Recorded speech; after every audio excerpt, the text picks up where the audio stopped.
Na natin boss. Ito pala yung settings ko sa aking equalizer mo boss. Dito kasi sa parte na ito yung sub natin. Ngayong araw mga boss ay basic connection yung gagawin natin. Bale, pang bahay setup mga boss. Napakadali mga boss at napaka simple. Para lang ho ito sa mga baguhan mga boss na nagsisimula pa lang sa pag assemble ng kanilang pambahay setup. Sa mga expert na mga boss ay paki-guide na rin sa mga kaibigan nating mga baguhan sa about sa sound system. Para lang ho ito sa mga baguhan mga boss. Ito yung gagamitin natin ng mga gamit mga boss. Isang integrated na amplifier na Sakura 5024, isang DBX na 231S equalizer 31 band, at isang laptop mga boss para sa ating audio source. Ito yung gagamitin natin ng mga connector mga boss. Ito. Meron tayong 3.5mm to RCA. Bali nilagyan ko ng ganito mga boss. Yan, tanggalin muna natin. Ito nilagyan ko ng mono PL to RCA. Yan, dalawa yan mga boss para sa left and right. Yan, at meron din tayong connector na mono PL to RCA. Yan boss. Ito yung adapter mga boss gagamitin natin. Papakita ko sa inyo mamaya. Una nating connection mga boss. Dito tayo mauna sa ating audio source. Ito sa ating laptop. Hanapin nyo lang yung auxiliary out ng inyong laptop. Yan, dito sa gilid yung sa akin. Dito sa gilid yan. Makita natin meron siyang headphone na logo. Diyan natin isaksak yung ito 3.5mm na jack. Lagay natin dyan. Yan. Tapos yung kanyang kabilang side mga boss, ito yung mag-i-input sa ating equalizer. Dito. Punta tayo sa likod. Dito. Yan, napapansin nyo mga boss, yung input ng ating equalizer ay meron siyang XLR at meron din siyang PL o TRS na input. Ang gagamitin natin dito mga boss ay itong PL na input. Ito yung channel 1 at ito yung sa channel 2. Kasi wala tayong available na XLR na pang input dito. Ito yung gagamitin natin. Magka-connect lang naman yan mga boss. Yan, meron siyang sign. Magka-connect yung dalawa na yan. XLR at saka ito. PL input. Ito yung gagamitin natin mga boss. Ito yung galing sa ating laptop. Yan, RCA yan mga boss. Kaya yung pinakita ko sa inyo kinang mga boss, ito yung adapter na RCA to mono PL. Yan, dito natin yan ilalagay mga boss sa RCA. Yan, ilalagay natin yan dyan. Yan. At yung isa din ilalagay natin yan dyan. Yan. Ito yung mag-i-input dito mga boss sa channel 1. Yan, saksak natin yan dyan. Oops. Yan, saksak natin. Yan. At yung isa mag-input din siya sa channel 2. Ito. Yan. Yan. Meron na tayong input sa ating equalizer mga boss. Channel 1 at sa channel 2. Dito naman tayo sa output 1 mga boss. Output 1 at output 2. Yan. Yung gagamitin din natin mga boss ay itong PL din na out. Yan. Meron yung channel 1 at meron din yung channel 2. Meron din siyang output ng XLR mga boss. Pero ito yung gagamitin natin kasi ito lang yung available natin na connector. Ito yung connector na gagamitin natin mga boss. Mono PL to RCA. Yan. yung PL mo boss, dito natin yan isasaksak sa yan, sa output. Yan, output 1 at output 2. Yan. Meron tayong out mga boss sa ating equalizer. Yung kanyang kabilang side mga boss, ito yung RCA. Yung galing output ng ating equalizer, yan yung magi-input dito sa ating amplifier dito. Yan, meron siyang 4 na input mga boss. Itong tape, tuner, CDLD at VCD. Mamili lang tayo dyan mga boss. Yung gagamitin natin is VCD. Yan. Gamit tayo dyan. Oh, ito pala mga boss. Yung VCD. Yan. Saksak natin dyan.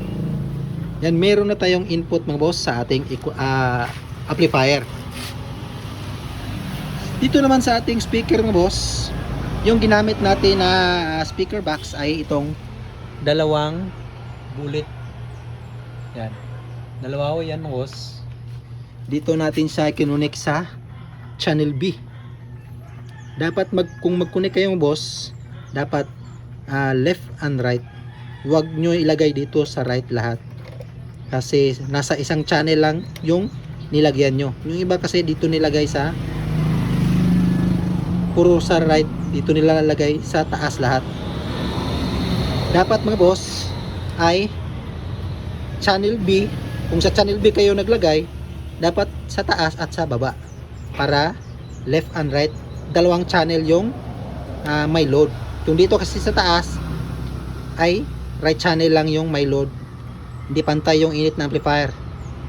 Kung dito naman sa baba lahat ay left channel lang yung merong nakaload, hindi pantay yung init ng amplifier, baka sira yung channel, left channel. Dapat right channel at saka left channel yung may load.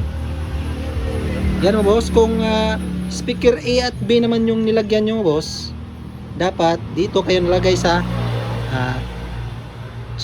speaker B at dito din sa speaker A dito.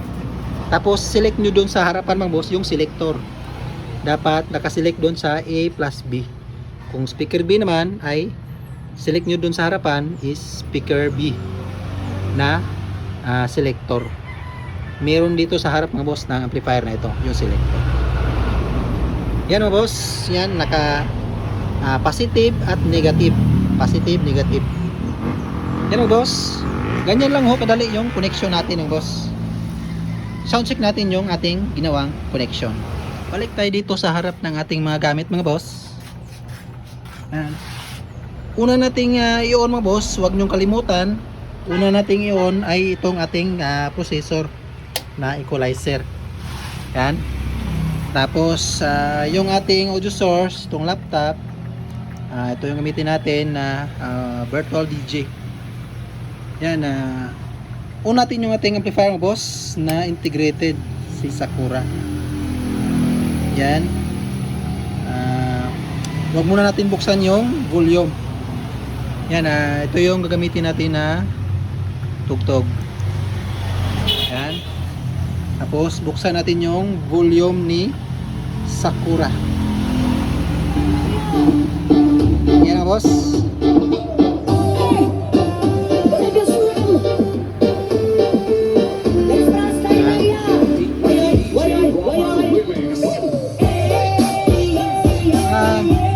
Pinaan na natin ng boss. Ito pala yung settings ko sa aking equalizer mo boss. Dito kasi sa parte na ito yung sub natin hanggang sa 200 Hz. Ito yung sa sub natin. Ito yung settings ko sa channel 1 at saka sa channel 2. Kung ano yung settings mo sa channel 1, yun na rin yung sa channel 2. Tapos dito sa mid, yan yung hanggang 2K, yan yung settings ko.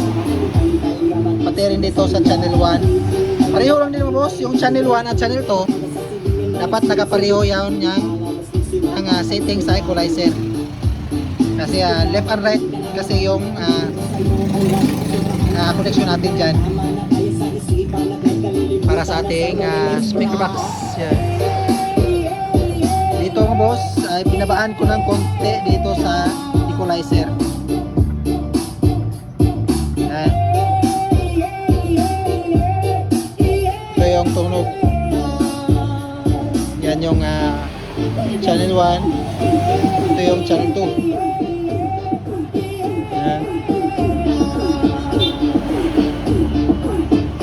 Sa tone control naman mga boss dito, pwede nyo na ilagay sa lahat sa 0 dB mga boss. Pwede nyo 12 o'clock nyo lang lahat. Pwede nyo rin pihitin dito. Pwede nyo dagdagan ng bass, pero wag masyadong dagdagan mga boss. Dapat naka maximum lang 1 o'clock para hindi siya maging distorted. Dito sa middle naman, 12 o'clock nyo lang yung middle, pati yung treble. 12 o'clock nyo lang. Sa main volume naman mo boss, lagay nyo lang sa 11 o'clock. Yan.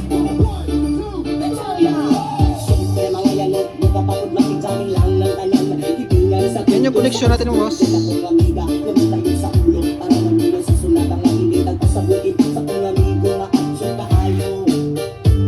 Dapat yung balance mo boss is naka-center yan. Yan, ito yung treble.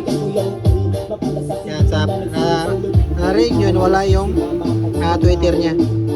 Yan. Pwede rin kayo mag-adjust dito sa equalizer.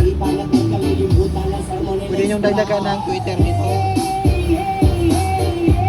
Pwede rin dito. Kasi may tone control na yung amplifier.